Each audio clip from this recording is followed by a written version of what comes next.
हाँ, तो एक इंपॉर्टेंट सा टॉपिक स्टार्ट करेंगे आज, प्रश्न निर्माण। ठीक है, और ये जो प्रश्न निर्माण है हालांकि बहुत डिफरेंट है, लेकिन मैंने सोचा क्यों ना इसको भी करवा दिया जाए, क्योंकि बहुत इश्यूज़ हैं इसमें आपके, बिल्कुल भी हल्के में नहीं लेना है। पूरी PhD कराने वाला हूँ उसके अंदर, बस थोड़ी सी मेहनत करनी है, टाइम आपके पास में है इसको मेहनत करने का, तो अभी इसकी बहुत ऑथेंटिक तैयारी कर लो इसकी। जितने भी सालों के पेपर आ रखे हैं वो, और आपकी जो बुक के अंदर जितने भी प्रश्न निर्माण हैं उन सब को ओपन कर लेंगे एक ही वीडियो में। इसमें आज वाले में नहीं, नेक्स्ट वीडियो में होगा वो। आज तो सारी वो बातें पहले तैयार करेंगे जो प्रश्न निर्माण के लिए ज़रूरी हैं। ठीक है, प्रश्न निर्माण आपके एग्जाम में 4 नंबर का आ रहा है, बहुत बड़ा टॉपिक है, और आगे कॉम्पिटेटिव एग्जाम में भी आपके काम आएगा। जैसे आप टीचर वगैरह की तैयारी करोगे, कोई अदर कॉम्पिटेटिव की, तो वहाँ पर ही काम आता है। ठीक है, इसमें ध्यान क्या रखना पड़ता है, बेसिकली हमें जो ध्यान रखना है कि हमें जो इसमें क्या होगा, एक क्वेश्चन दे रखा होगा, आपको कहेगा इसका प्रश्न निर्माण करो, मतलब इसका प्रश्न निर्माण करो, और रेखांकित एक वर्ड रहेगा, मतलब अंडरलाइन शब्द रहेगा। तो उसका वही बात लिखी है मैंने कि हमें रेखांकित यानी जो अंडरलाइन वर्ड हैं उस शब्द को पहचानना है कि वो पुल्लिंग है, स्त्रीलिंग है या नपुंसकलिंग है, क्योंकि संस्कृत में 3 लिंग होते हैं, पुल्लिंग, स्त्रीलिंग और नपुंसकलिंग।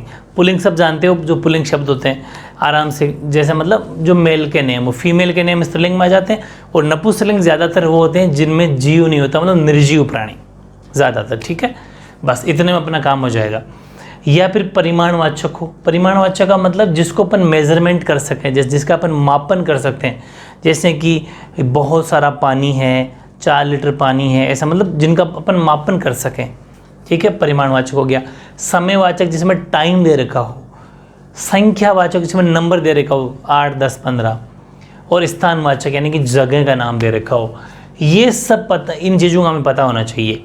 फिर सुन लो, हमें रेखांकित शब्द में देखना है कि वो कैसा है, वो स्त्रीलिंग है क्या, वो पुल्लिंग है क्या, वो नपुंसकलिंग है क्या, वो स्थानवाचक है क्या, वो परिमाणवाचक है क्या, या फिर वो समयवाचक है क्या, संख्यावाचक। ये सब बातें उसमें हमको देखनी है, उस अनलाइन वर्ड को देखना है। ठीक है, क्यों देखना है, क्योंकि उसी की अकॉर्डिंग हमें किम यानी कौन जो शब्द होते हैं उनका प्रयोग होगा। किम पूरी की पूरी जितना भी जो हमारा प्रश्न निर्माण चलेगा वो किम शब्दों पर चलेगा।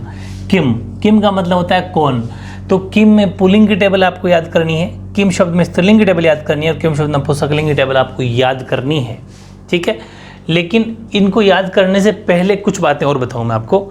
जैसे अपन कोई भी सेंटेंस स्टार्ट करते हैं, कोई भी वाक्य बनाते हैं, तो जैसे कि कह दिया कि किम है, किम का मतलब हो गया क्या, मतलब वह क्या करता है, वह क्या करता है। तो अब आपसे वह क्या करता नहीं, क्वेश्चन दे देगा, बालिका पाठ पठती, जैसे क्या कह दिया, बालिका पाठ पठती या बालिका पाठम पठती। अब इसका प्रश्न बनाओ, ये तो आंसर है। अगर इसको क्वेश्चन में बोलते तो आप क्या बोलते कि पाठम पाठ, ये तो इसका मतलब होता है बालिका पाठ पढ़ती है, और इसका हिंदी वापस बनाओ प्रश्न, बालिका, या फिर पाठ कौन पढ़ता है, पाठ कौन पढ़ता है, तो आंसर निकल के आता बालिका, क्योंकि अंडरलाइन बालिका है।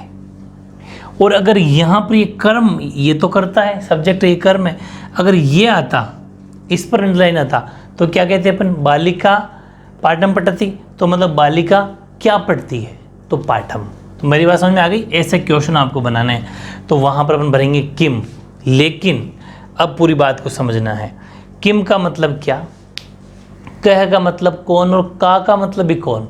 लेकिन जब लड़का हो पुल्लिंग यानी कि मेल, हु मतलब कौन का मतलब हु, पुल्लिंग या मेल हो तब लगाना है कह, और जब लड़की हो स्त्रीलिंग हो तब लगाना है का। समझ गए।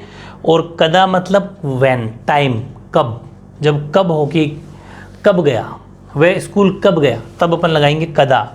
क्यों, किमर्थम, कुत्र, कहाँ, कति, कितने, इंग्लिश भी लिखी है मैंने, किसी हिंदी में समझ में ना आए तो when, why, where, how much, कथम, कैसे, हाउ, कति मतलब कितने, हाउ मच, किदर्शम का मतलब भी कैसे होता है, लेकिन वर्ड काइंड वो अलग मीनिंग में आता है, सेंटेंस समझ जाओगे। कस्मिन, किसे, हुम, कस्य, किसका, या फिर हुस। ये बातें आपको याद करनी पड़ेगी, इसको तो रटना है कि जब स्त्रीलिंग शब्द होगा, भले कौन हो, कि कौन पढ़ती है तब कौन पढ़ती है तो का, कौन पढ़ता है तब क। जैसे कि बालिका पाठम पठती, इसका प्रश्न निर्माण बनाओगे अगर आप, तो क्या लिखोगे स्त्रीलिंग में का, ठीक है, का पाठम पठति। और ये जैसे राम पाठम पठति तो क है। मेरी बात समझ में आ गई। इन चीज़ों का अपन को ध्यान रखना है। अब सुनना, इनमें का और के में फ़र्क है, बता दूंगा। ये शब्द रूप अकॉर्डिंग चलेगा। ये चलो, ये तो बातें आपको याद करनी पड़ेगी। अभी ये जितने में हलंत नहीं लगाई, विसर्ग नहीं लगाई, भी बता दूंगा क्यों विसर्ग नहीं लगाई। अब ये रटना है, और वो तो खैर ध्यान रखने वाली बात है। एक बात और रखनी है कि परिमाणवाचक कोई शब्द आ जाए ना, परिमाणवाचक मेजरमेंट वाला, उसमें हमेशा कियत शब्द का प्रयोग हुआ। कियत, समझ पा रहे हो? कियत, जैसे कि नद्याम बहुजलम अस्ति, नदी में बहुत जल है, तो नद्याम कियत अस्ति। कियत का मतलब कितना जल है, कियत का मतलब कितना, तो नद्याम कियत अस्ति, नदी में, या फिर कियत जलम अस्ति, तो नदी में कितना जल है, तो बहु जलम अस्ति। समझ में आ गई? इसलिए जब भी कोई परिमाणवाचक शब्दों का कोई सा भी हो जाए, कह दिया कि इस टंकी में कितना लीटर पानी है, कुछ भी बात आ जाए, किसी भी कोई भी तरह की, इस डिब्बे में कितना लीटर या कितना केजी चीनी है, कितना केजी, वो सब कुछ भी एग्जाम्पल आ जाए, वहाँ कियत आएगा। कियत का मतलब कितना। या समय, प्रश्न कोई समयवाचक हो कि अभी तो 10 बजे हैं, है ना, सप्तवादने, वो जो मैंने आपको घड़ी सिखाई थी, वो घड़ी के जितने भी शब्द आ जाए घटिका के, तब कदा यूज करना है। कदा मतलब कब, समझ पा रहे हो? कब। और संख्यावाचक मतलब नंबर, नंबर में आएगा कति, और हमेशा नंबर ये बहुवचन में होगा। किस में होगा? बहुवचन में। कति का मतलब कितने, ठीक है, कति। और स्थान की जगह कोई बात की जाए कि वो कहाँ गया है, कुत्र, कहाँ गया है, कुत्र, या कहाँ गई है तो कुत्र आएगा। ये 4 बातें तो ये और ये, इनको तो आपको बिल्कुल घोट के रट देना है पूरा का पूरा, ठीक है। अब मैं सेंटेंस लेता हूँ, लेकिन उससे पहले बात को समझना। किम शब्द, किम शब्द, किम शब्द, पूरा प्रश्न निर्माण किम शब्द पे चलता है, ठीक है। लेकिन किम शब्द पुल्लिंग होता है, किम शब्द स्त्रीलिंग होता है, किम शब्द नपुंसकलिंग, तीनों में आपको याद करना पड़ेगा। लेकिन याद करना बेहद आसान है, 1-2 बार प्रैक्टिस करोगे तो हो जाएगा। किम शब्द पुल्लिंग की मैं बात करूं तो के, कौ के, कम, कौ, कान, इवन इसका मतलब यही वापस है। केन काभ्याम कै, कस्मे काभ्याम केबे, इसका मतलब यहाँ पर भी कस काभ्याम ही है। कस्मात काभ्याम केबे, कस्य कयो केशम, कस्मिन कयो केशु। ये तो हो गया पुल्लिंग। अब मेरी बात सुना, अभी समझाऊंगा सेंटेंस। किम शब्द स्त्रीलिंग, का के कहा, काम के कहा, कया काभ्याम काभी, कस्य काभ्याम काभे, कस्या काभ्याम काभे, कस्या कयो कासाम, कस्याम कयो कासु। नपुंसकलिंग को याद करने की जरूरत नहीं, एक लाइन याद कर लो, किम के कानी, सेकंड भी वो लाइन है, किम के कानी, और बाकी पूरी की पूरी पुल्लिंग जैसी है, यहाँ से लेके तृतीया से लेके सप्तमी विभक्ति तक। ये विभक्ति है, प्रथमा द्वितीय तृतीया चतुर्थी पंचमी षष्ठी सप्तमी, ठीक है। प्रथमा द्वितीय तृतीया चतुर्थी पंचमी षष्ठी सप्तमी। प्रथमा द्वितीय सेम है नपुंसकलिंग की, बाकी तृतीया से लेके सप्तमी तक पुल्लिंग की तरह डिट्टो सेम है, इसलिए मैंने नहीं लिखा, आप समझ जाना। इसलिए नहीं लिखा कि आपको याद करने में आसानी रहेगी, वरना आप तीनों टेबल रटने लग जाते, ये ध्यान नहीं देते कि ये चीज़ तो सेम है। ये ध्यान रखना, तृतीया से लेके सप्तमी तक, तृतीया चतुर्थी पंचमी षष्ठी सप्तमी, ये चारों पांचों जो भी हैं, ये पांचों इसकी सेम है। मतलब नपुंसकलिंग तो आपको 1 सेकंड में याद होगी अगर पुल्लिंग याद है तो। किम के कानी प्रथमा, किम के कानी द्वितीया, और तृतीया से लेकर सप्तमी तक पुल्लिंग की तरह, तो ये तो दोनों याद हो गया। अब इतना सा ही तो है, 1 सेकंड में याद हो जाएगा। मतलब टेबल आपको 2 ही याद करनी है बस, और हो 3 जाएगी, 2 में 3 हो जाएगी, ठीक है। अब इनका मैंने हिंदी अनुवाद भी लिख दिया। हिंदी अनुवाद का मतलब है, ये जो लाइन है ना, क, कम, केन, कस्मे, कस्मात, कस्य, कस्मिन, ये हो चाहे मतलब पुल्लिंग में है, ये स्त्रीलिंग में, और ये नपुंसकलिंग में है। ये चाहे कोई भी हो, इस पूरी लाइन का मीनिंग, अर्थ एक ही है। जैसे ये क है, चाहे वो का हो, चाहे वो किम हो, चाहे कम हो, चाहे काम हो, चाहे किम हो, चाहे केन हो, चाहे कया हो, चाहे इसका भी केन हो, उन सब का मीनिंग देखो सेम है। इस पूरी लाइन का एक ही अर्थ होता है, वो ये है, इसका मतलब कौन या किसने, तो इसका मतलब भी कौन या किसने, इसका मतलब भी कौन या किसने। समझ में आ गई?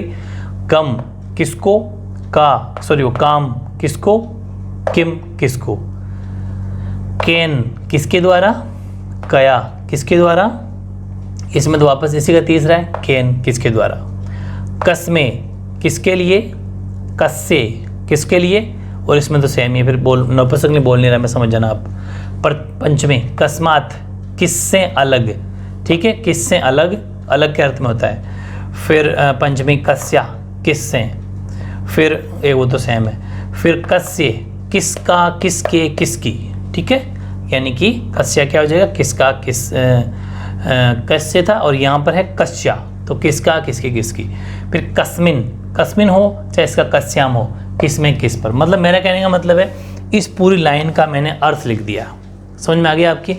कोई सी भी टेबल एक याद कर लो, अर्थ समान होता है हिंदी में, हिंदी में अर्थ समान होता है, बस टेबलें अलग अलग होती है। ये बात समझ में आ गई क्या? ओके।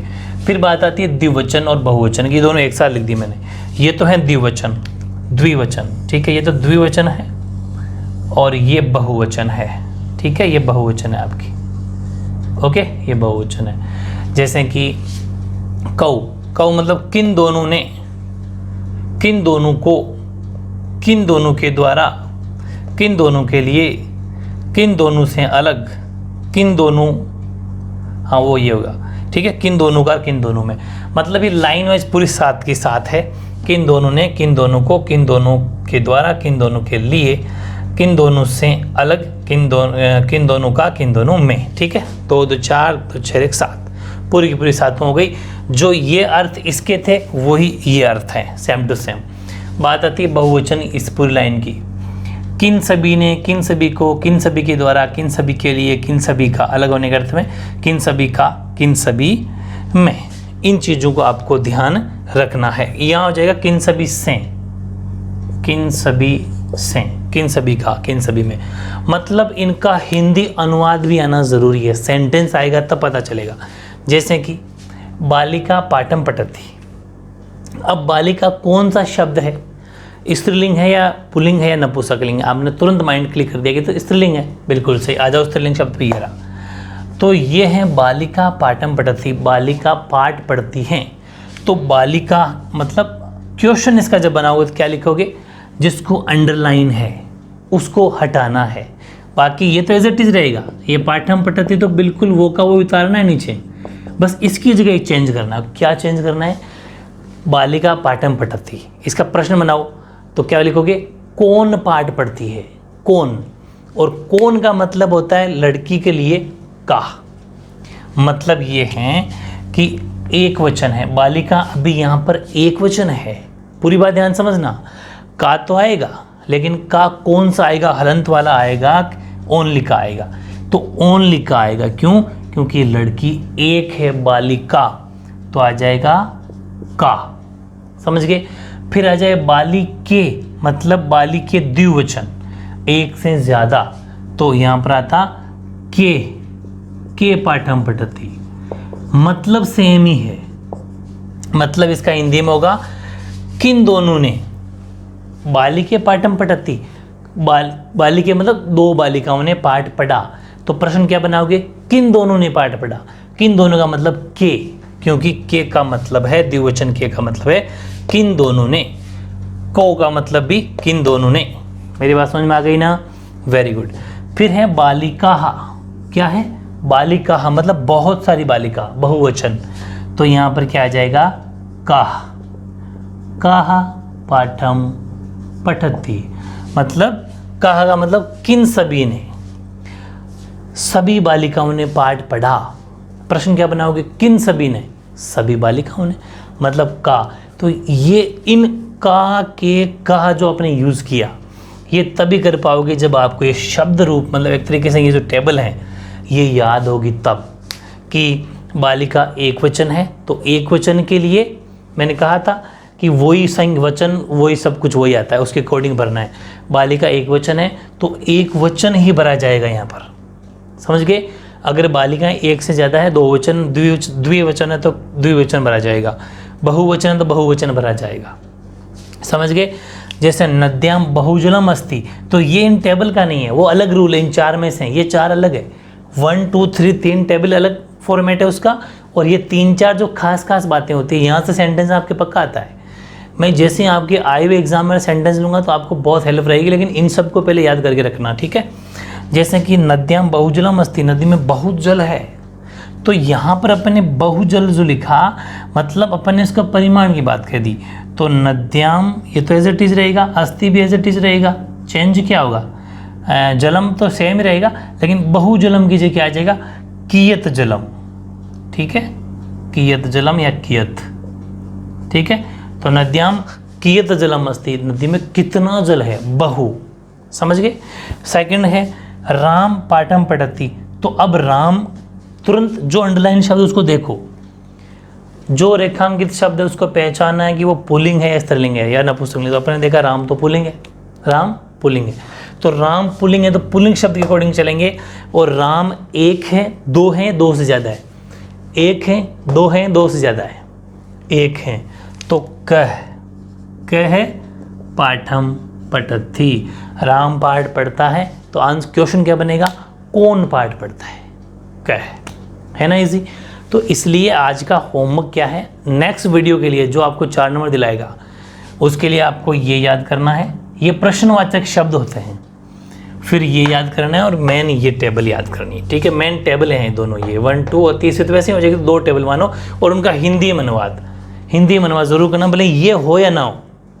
ये अगर टेबल के हिंदी में अनुवाद याद कर लिए और ये याद कर लिए तो नेक्स्ट जो वीडियो आएगा जिसमें सारे एग्जाम्पल लूँगा मैं आपकी बुक के, वो बहुत आसान हो जाएंगे। ठीक है, ओके।